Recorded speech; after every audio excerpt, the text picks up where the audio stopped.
a todos los amantes y curiosos de la historia. Bienvenidos a mi canal.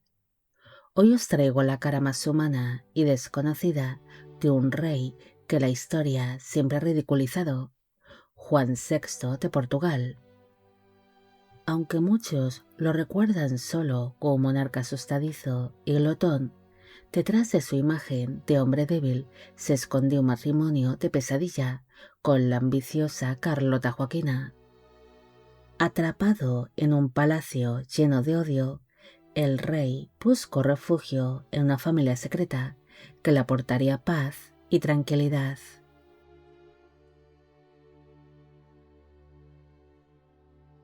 La historia oficial nos presenta a Juan VI de Portugal como un rey miedoso, alguien que comía pollos asados a todas horas y que huyó a Brasil para escapar de Napoleón.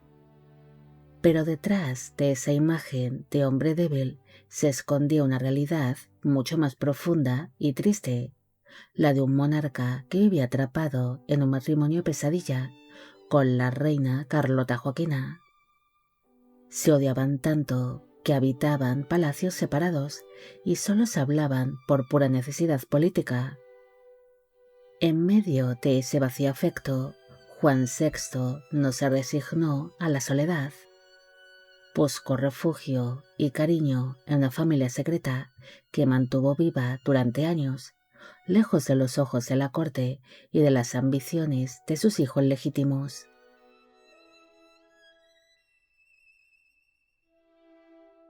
El gran amor del rey no fue su esposa, sino una dama de honor llamada Eugenia José de Meneses. Ella era el polo opuesto a la reina. Era tranquila, discreta y le ofrecía al rey la paz que él tanto necesitaba, además de tener con ella una hija a la que querría con locura.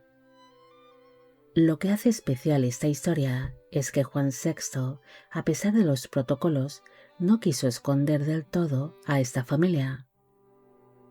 Durante su estancia en Brasil, les daría una vida de lujo, tierras y títulos.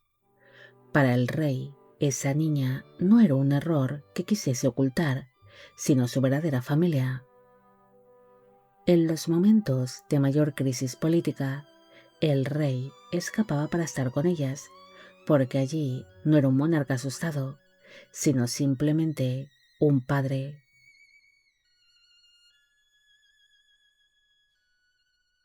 Pero quizás la historia más conmovedora es la del joven que trabajaba en los jardines reales de Río de Janeiro.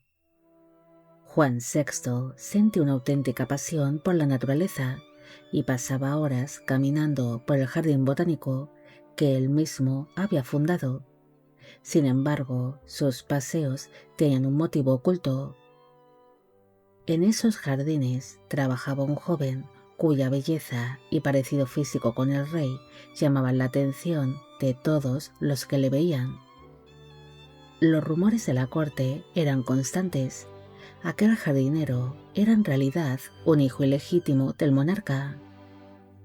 Mientras sus hijos oficiales se peleaban por el poder y conspiraban para quitarle el trono, Juan VI encontraba consuelo hablando con este joven sencillo que cuidaba la tierra.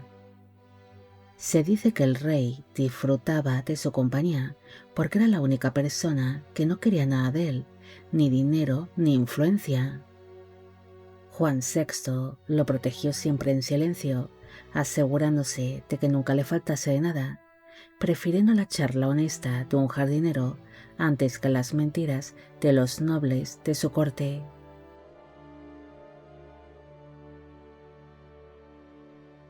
Sin embargo, ser el hijo o la amante de un rey tenía un precio muy alto. La reina Carlota Joaquina, movida por el odio y los celos políticos, no estaba dispuesta a permitir que esta familia secreta viviese en paz. Para ella era una humillación constante. Cuando la presión de la reina y de los políticos más conservadores se volvió insoportable, Juan VI se vio obligado a tomar una decisión desgarradora para evitar un escándalo mayor. Para limpiar su imagen, permitió que enviaran a Eugenia y a su hija a un convento. El rey, que odiaba los conflictos, prefirió encerrar a las personas que más quería antes de enfrentarse a una guerra abierta con su esposa.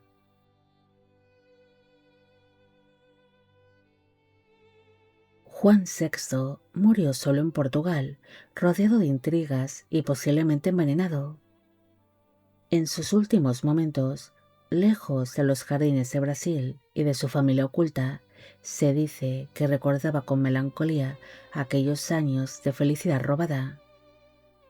Su historia nos enseña que incluso con una corona en la cabeza, el deseo más profundo del ser humano es ser amado de una forma sencilla. El rey que la historia ridiculizó como un glotón fue en realidad un hombre que prefirió la libertad de un humilde jardinero y el amor de una dama en la sombra, antes que todo el oro de su imperio. Al final, su verdadera herencia no fueron los reinos que gobernó, sino el cariño que intentó proteger, aunque no siempre pudo salvarlo del peso de su trono. Bueno amigos, llegamos al final de este vídeo. Espero que os haya gustado esta pequeña historia. Como siempre, agradeceros todo el apoyo que recibe el canal. Mil gracias por ver los vídeos que voy realizando y quisiera agradeceros de corazón el que forméis parte de Biopic Channel. Hoy me gustaría que dejarais en la cajita de comentarios la palabra familia, demostrando así que sois grandes seguidores del canal. Si disfrutáis de este contenido y queréis apoyar mi trabajo diario, os invito a uniros como miembros del canal. Vuestro apoyo es lo que permite a Biopic Channel el que siga vivo y que yo pueda seguir trayendo más historias a diario. Y con esto me despido. Hasta la próxima.